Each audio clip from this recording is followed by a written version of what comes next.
Imagine standing in line, heart pounding, excitement building. Your childhood favorite ride is back. The park posters promised it would be just like you remembered. The music. Hey, Rui! Hey! What's up, Aaron? The thrills, the magic. But then, the doors open, the ride starts, and by the end you're left wondering, what happened? One that's hard to say goodbye to. That wasn't the ride you remembered. That wasn't even close. Across the country, theme parks are diving deep into their archives, pulling out classics from the past and trying to ride the nostalgia wave. What happened? This guy hit me, but he was really cute. So you a sucker. But for every ride that makes a triumphant return, there are dozens more that fall flat. Why? What's really going on with these so-called resurrections? From budget constraints and shifting audience expectations to the subtle but powerful loss of magic, They're gonna help me resurrect some rides with their special talents. today we're diving into why resurrected rides suck now, and why the feeling they gave us can't be replicated so easily. And here's the kicker. It's not always the park's fault. The audience has changed. The technology has changed. Even the meaning of fun has changed. Is that actually my baby right there? So why do these reboots keep happening, and why do they keep letting us down? We're going to break it all down, from the psychology of nostalgia to the gritty production challenges and even some real-world disasters that prove sometimes the past should stay in the past. And just wait until we get to some of these so-called upgrades. You won't believe what they took out. Do you remember the Ninja Turtle toy van? Let's run this thing. In recent years, there's been a full-blown nostalgia explosion, not just in theme parks, but everywhere. Streaming services are rebooting classic shows. Video game companies are remastering old hits. Fashion brands are selling clothes that look straight out of the 90s. And guess what? It's all working. Nostalgia sells. And theme parks noticed. Theme parks are masters of storytelling, but they're also masters of emotional memory. When you remember a ride from your childhood, you're not just remembering the ride. You're remembering the smell of popcorn in the air, your parents laughing, that feeling of awe. It's more than thrill. It's magic. Parks understand this. That's why they're reaching back into their archives to resurrect classic attractions from years past. The plan is simple. Take an old ride, update it just enough to market it as new, slap the original name back on, and watch fans come running. It works. At first, social media explodes. Longtime fans cheer. There's this short window where everyone believes maybe, just maybe, they're going to get the exact same experience they loved all those years ago. But behind the scenes, the strategy is more cynical. Parks aren't reviving old rides because they're passionate about preserving history. They're doing it because it's cheaper than starting from scratch. They already own the intellectual property. They already know what merchandise sells. And they already have the emotional hook ready to go. It's the perfect formula for marketing. But when it comes to actual ride experience, that's where things fall apart. Because the thing nostalgia can't do is recreate the exact feeling you had the first time you rode something. That wide-eyed sense of discovery, the surprise, the mystery, it can't be manufactured. And when a resurrected ride fails to capture that feeling, it doesn't just disappoint, it hurts. It feels hollow, off, like someone trying to imitate a memory you hold sacred. That's why this nostalgia boom, while profitable on the surface, is creating deeper frustration among fans. The surface is shiny, but what's under the hood isn't the same ride you fell in love with.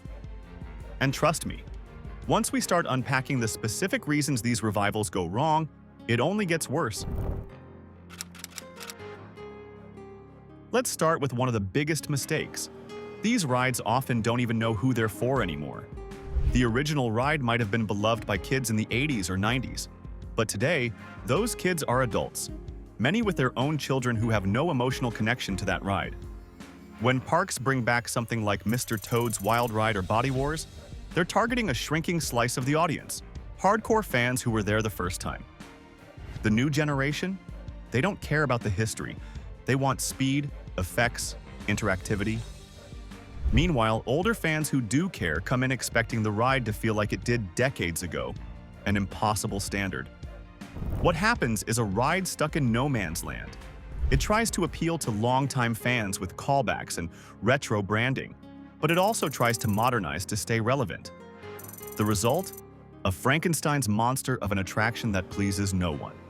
Theme parks thrive when they create shared experiences, but a resurrected ride that speaks only to a niche ends up feeling like a weird museum piece. Confusing for new guests, underwhelming for old ones. That's a tough sell when you're trying to draw thousands of people every day. And parks know this. For that, so now they have this really cool whip to jump in and like. That's why many of these revivals are short-lived. They spike in popularity for a few months, then quietly fade into low-rider status purgatory. Here's where it gets sad. Most revivals completely miss the soul of the original ride.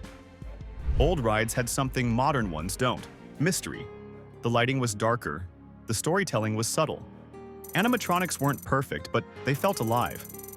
You didn't know what was coming around the next corner. And that surprise? That unpredictability? It was everything. Today's rides are often hyper-polished, filled with screens, flashing lights, synchronized audio. It's all very slick, but also kind of lifeless. When a classic ride comes back, it usually returns with more technology and less heart. Take something like Journey into Imagination. The original had layers, strange, creative moments that stuck with you. The current version? Critics say it feels gutted.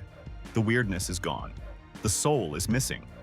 That's because modern revivals are built for speed and efficiency. They want to get as many people through the queue as possible. They strip out the stuff that made the original special: hidden details, eerie silences, strange design choices, in favor of tech that looks impressive but ages fast. It's like comparing a hand-drawn painting to a stock photo. One might be cleaner, but the other has depth, intention, and feeling. This shift isn't always obvious, but fans feel it. They leave the ride and say, something was off, they can't always explain it, but the soul, it's just not there anymore. Let's talk money, because a lot of what goes wrong with revivals comes down to cold, hard cash. Building a ride from scratch is expensive. Maintaining one is even worse. So when parks bring back an old ride, they often do it on a tight budget. They reuse tracks, buildings, and infrastructure. They hire smaller teams, they rush timelines, and most importantly, they cut corners. Effects that worked on day one start breaking down within months. Animatronics don't sync up anymore. Projectors flicker, soundtracks glitch. Little by little, the magic erodes. What was supposed to be a grand return ends up feeling cheap. Fans notice broken elements. Whole scenes disappear. Finales lose their punch. And worst of all, management sometimes doesn't even fix it. They just turn it off permanently. Maintenance becomes a problem fast. Because these rides weren't rebuilt from the ground up, they inherit old issues. And without proper funding, they never get fully resolved. Then there's the staffing side. New ride operators may not understand the original story or pacing. That's how you end up with inconsistent show quality. One ride-through might feel great, the next feels broken. This all feeds into the perception that the ride is just a cash grab. When you promise to bring something beloved back, but then half deliver it, the backlash can be brutal. In the end, what looked like a smart business move becomes a PR headache. Fans feel betrayed. Casual guests feel bored. And yet another revival ends up as a cautionary tale. Let's start with the juggernaut. Star Wars: Rise of the Resistance at Disney's Hollywood Studios. On paper, this ride is a masterpiece. It's one of the most technologically advanced rides Disney has ever built. It uses trackless vehicles, multiple pre-show segments, animatronics, screens, sound design, everything. It's huge, ambitious, and visually stunning. And yet, something feels missing. The problem?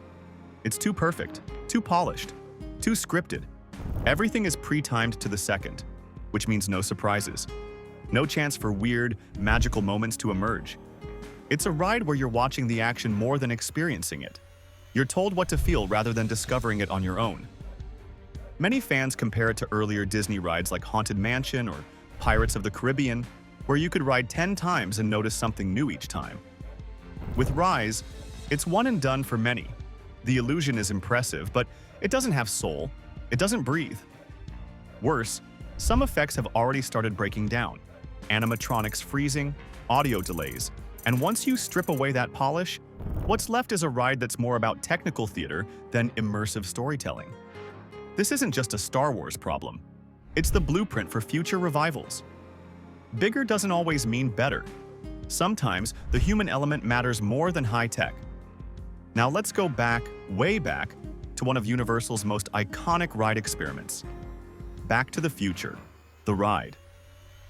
When it launched in the early 90s, it was groundbreaking.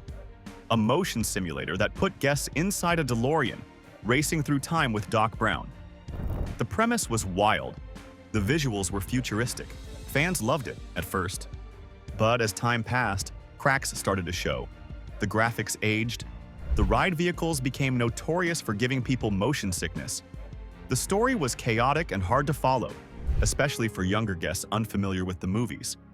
And worst of all, there wasn't much replay value. Universal tried to patch it up over the years, but the core problems remained. Eventually, it was replaced with The Simpsons ride, a switch that, while controversial, was welcomed by many due to better pacing and updated humor. This ride proves a key point. You can't just ride on a brand name. You need timeless execution. When you rely too much on franchise popularity without updating the core mechanics or storytelling, the ride becomes a relic. Back to the Future had nostalgia. It had a beloved IP, but without depth and modern coherence, it crashed into irrelevance.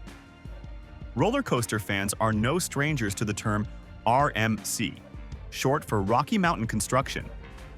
This company is famous for taking old, rough wooden coasters and transforming them into smooth, steel-tracked thrill machines. Sounds awesome, right? And in many cases it is, but not everyone's cheering. Let's take Iron Rattler at Six Flags Fiesta, Texas. Originally built as a wooden coaster called the Rattler, it was notorious for its intense drops and rattling bones. It had personality. It was rough, sure, but that's what made it memorable. RMC came in and gave it a slick new steel makeover. The ride became smoother, faster, and more marketable. And yet many longtime fans felt something was lost. The charm, the fear, the unpredictability. The new version was a technically better ride, but emotionally, it felt empty. Or look at Wildcat's Revenge at Hershey Park, another Woody-turned hybrid. Riders love the airtime, the inversions, the flawless engineering. But again, critics say it feels more like a generic thrill machine than a revival of a beloved classic. These coaster reboots often strip away what made the original ride feel alive. That sense of danger, that unpredictability, it's gone. What's left is a safe steel coaster that checks all the thrill boxes but doesn't stir the soul. That doesn't mean they're bad rides. Far from it. But it means that calling them resurrections is misleading. They're replacements wearing the skin of nostalgia. You might think fans are impossible to please, but in reality, they're pretty clear about what they want. It's just that the industry isn't listening. What fans crave isn't flashy tech or bigger drops. They want detail, depth, a sense of discovery. That's what older rides had, almost by accident.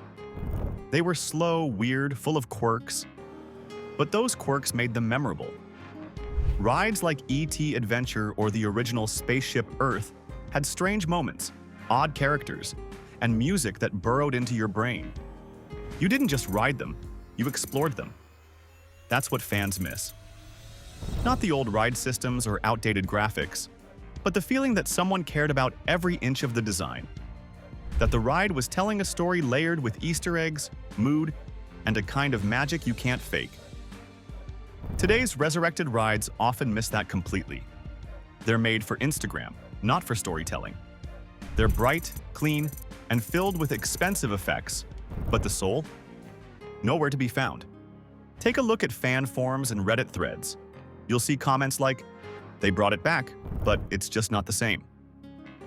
They kept the name, but the feeling is gone. It's flashy but forgettable. What fans are really saying is this: Don't just give us what you think we want, ask us what we remember. Sometimes it's not about the ride at all. It's about one scene, one line of dialogue, one piece of music that stayed with them. That's where the emotion lives. And that's what modern revivals often miss by trying to go too big or too safe. In fact, many fans don't want full-scale revivals. They'd rather see small tributes, background nods, clever callbacks, because those feel more authentic. They don't try to replace the original, they honor it. The truth is, when people say they want an old ride back, they really mean they want to feel the way they did on that ride. That's a feeling, not a structure. And you can't recreate it with screens and steel alone. So, how do you actually bring back an old ride the right way? The answer isn't just in rebuilding the old track or dusting off an old storyline.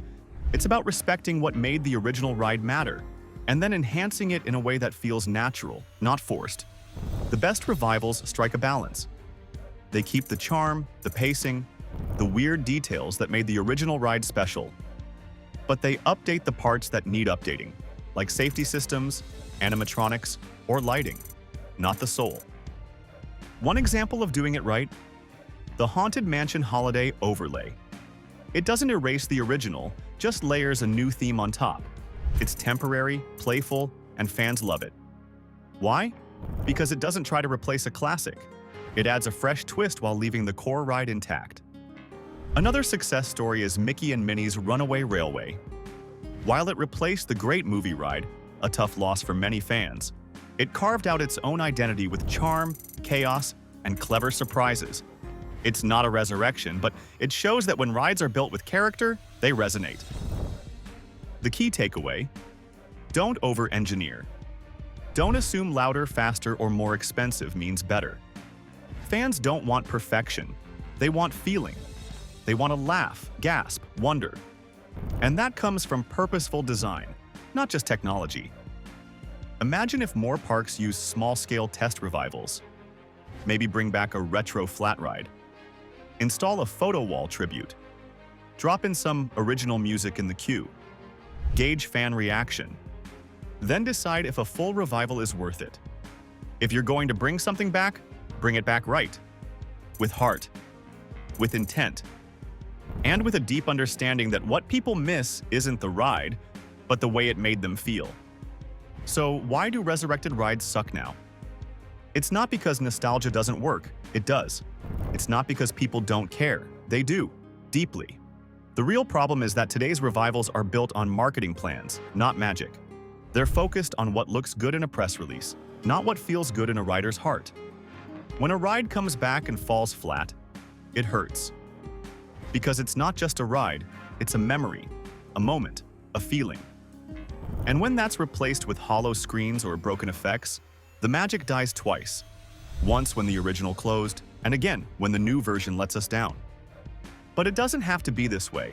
With the right design, the right care, and a little restraint, theme parks can absolutely bring the past into the present and do it justice. Until then, fans will keep hoping. Hoping for something real. Something that brings the chills, the wonder, and the weirdness back.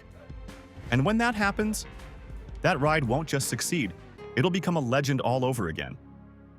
So if you've ever felt the sting of a failed reboot, hit that like button. And if you believe the next one can actually get it right, subscribe for more stories that hit you right in the nostalgia.